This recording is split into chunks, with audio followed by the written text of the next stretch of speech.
Thanks for joining Nanny Knowledge with Miss Jen.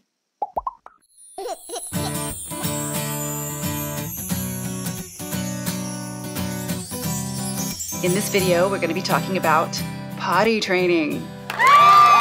Welcome to Miss Jen's Potty Training Boot Camp, y'all. Please feel free to leave your comments and suggestions. Subscribe down below, leave me a thumbs up. It can be reciprocal. We'll be friends. Here we go. As you know, I've been a nanny and a child caregiver for over 39 years. Been doing this a long time, y'all. I have potty trained a lot of babies. This 5-part series on potty training is filled with tips and tricks that have worked for me throughout my career. Positive reinforcement is going to get you better results faster. In some cases, it might be a good idea to start talking about potty training and going pee-pee and potty before you start your potty training weekend or process. Let that kiddo know that they are about to reach a rite of passage and they're going to be graduating to the next level of their toddlerhood, and they're going to get to do something very fun, going potty like a big boy or a big girl on the big potty. This also gives your little one time to mentally prepare for what's about to happen and what they're about to learn. That way, when you do get started on the potty training, they're not surprised or freaked out or uncomfortable. It's not something foreign to them because you've already been talking about it. Read some potty training books to them. I have quite a few favorite potty training books that I'll list down below. In fact, if you have any favorite books about potty training, leave them in the comments down below. I'd love to hear what books you've been reading. Start talking about it, getting them prepared and ready for it, getting them excited for it so that when it does finally start to happen, when they finally get to start their potty training school, on the weekend when you have some time off, or you can be home with them for several days in a row to start the potty training, they'll be ready for it. They'll be anticipating it and they'll be geared up. Ways that you can do that are invite them into the restroom with you when you're at home, in the privacy of your own home. They can come in there and just kind of hang out with you, not necessarily right in front of you or right down there in front of where all the action is, but invite them into the restroom and let them be a part of the process of what it's like to sit down, hearing the pee-pee come out, hearing the poo-poo come out, watching the pee-pee and the poo-poo in the potty in the water, flushing it, bye-bye poo-poo, bye-bye potty. Mommy did such a good job. Mommy went potty. Letting them just be a part of the routine so that they know that it's a normal thing that happens all day, every day. Building that excitement and expectation will kind of get them prepared for that. And so that they know, oh, I'm going to get to sit on this big potty, or, oh, I'm going to have my own special little potty that mommy and daddy brought me from the store, my own little kid-sized potty to sit on. They have the cute little cartoon character ones and faces and cute little animation ones that kids might like, their favorite Disney character or whatever. That makes it all the more exciting for them. Some of the little kiddie toilets have sound effects and bells and whistles and songs that play once they make the pee-pee go in there. Not sure how that technology works, but it's a thing. I've seen kids love it and I've seen kids hate it because they were afraid of it, or it freaked them out that they were peeing on this character's face and then it started singing a song. So that's up to you. Try different things. Your little kiddie potty doesn't have to be anything expensive or exciting. It's going to be such a temporary thing anyway. You don't want to spend a ton of money on it. Plain and simple is going to work just as well as any other kind. And the fun part is eventually you can move that little tiny kid potty next to your potty. You guys can go together. You can sit down. Okay, it's time for us to both go potty together. Let's sit down on our potties. Whoever can go pee first is the winner. If any of these tips have ever worked for you, I'd love to hear your feedback and how it went. Leave some comments down below. I want to hear what your success story is. Pay attention to those cues. Watch for your little ones when they're starting to look like they need to go potty. They're doing the pee-pee dance. They're getting squirmy. They're starting to dance from left foot to right foot. Or they're playing with something and they don't want to stop. They don't want to be interrupted, but you can see them squirming. Make them get up and go potty no matter how much fun they're having. They're going to throw a fit. They're going to get MAD at you. Mad. But they need to stop what they're doing and learn that it's time to go potty. You can go right back to what you're doing in just a second. Let's go sit on the potty and let's earn our reward. Just watch for those cues and keep an eye out for that body language. Or as I like to call it, potty language. Sometimes during the potty training process, your little one will go hide behind a couch or some furniture. That might be when they're sneaking off to go potty. So keep an eye on those behaviors. Keep an eye on your little one disappearing behind the couch and follow them and see if it's time to go potty. Actually, don't ask. Just say it's time to go potty. That's one of the rules of thumb with potty training. Don't ask. Don't say, do you need to go potty? No? Okay, good. You say, it's time to go potty. That way they learn from the very beginning, you're not asking. We're not asking if you need to go potty. We're saying, it's time to go potty. It's that time. Like it's just, that's what the clock says. So it's just time to go. We have to go. So they'll get used to that really early on, is that we're not giving them the option. We're not giving them an out. We're not asking, oh, you're good? You're good? We're good? Okay.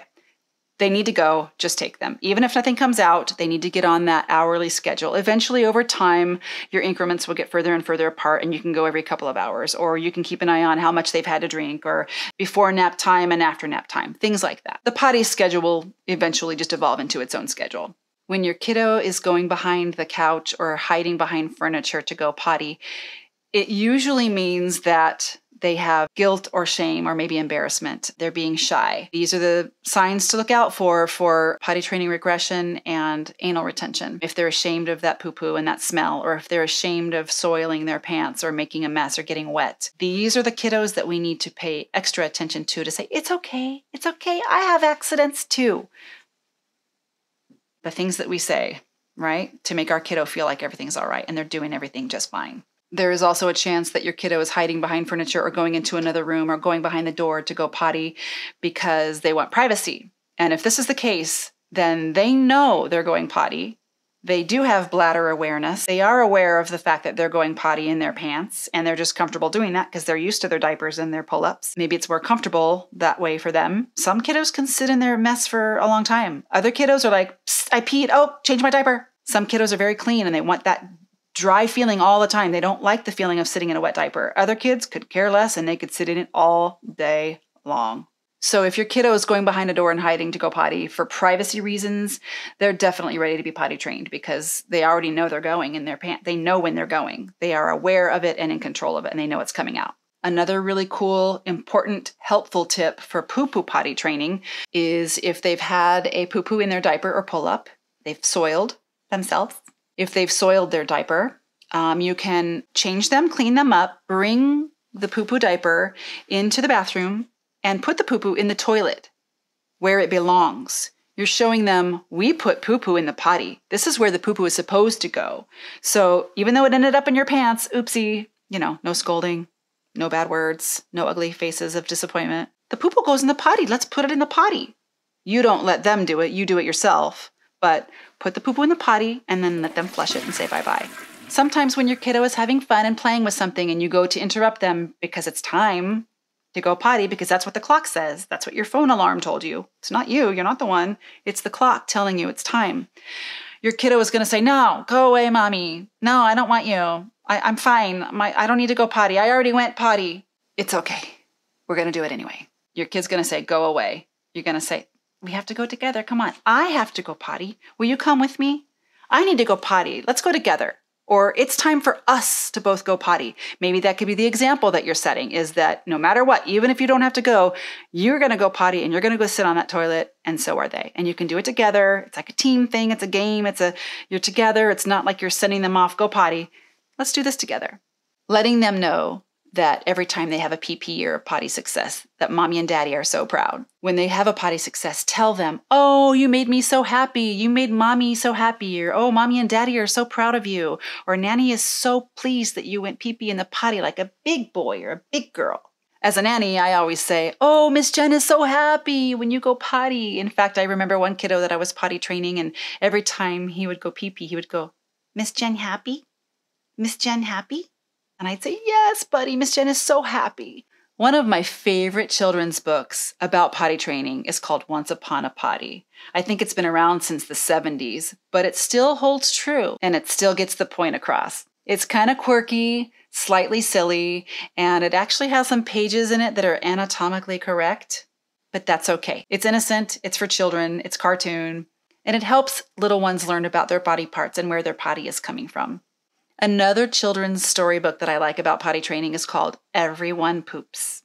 There are also lots of videos and kids shows out there about potty training. I'll leave a list of those down below for you as well. Again, if you don't see one of your favorites listed down below, please leave me a comment and I'll add it to the list. We're going to have your kiddos diaper-free and potty trained in no time. We're going to do this together. I'm here to help. You're going to get through this, mama, with a little bit of patience, some compassion, and a lot of love. Thanks again for watching. It was fun. Don't forget to leave some comments and a nice thumbs up. And don't forget to subscribe.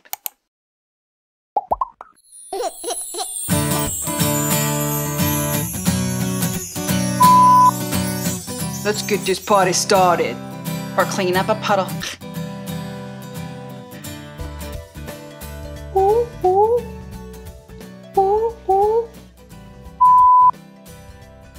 Thanks for watching, everyone. This is the end of part 4 of Miss Jen's Potty Training Boot Camp series. The link to part 5 and all the other episodes are down below in the description. If you have any questions, please leave a comment. Thanks again.